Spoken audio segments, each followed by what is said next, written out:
What is up, everyone? Today I will be showing you a new EV3 robot design. Last time it was a Rubik's Cube solver. This time it's going to be a very special robot. Nothing YouTube has never seen. And this robot, as you can see, has motorcycle wheels. That's one of the good things. It also has like a small box around it. Inspiration from 606 Tech Warriors. I'll put their video description down in the description box below.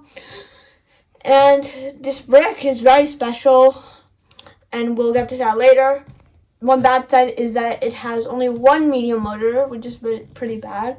Now, if we go back to the brick, we now have a detachable brick. So, when you take off the detachable brick, you can get into the inside.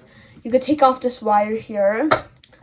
And if you put back the brick, you can see, you can put it back and take it off really easily. If this video can get one like, I'll show you how to build this in real life. So, thank you for watching. Please subscribe.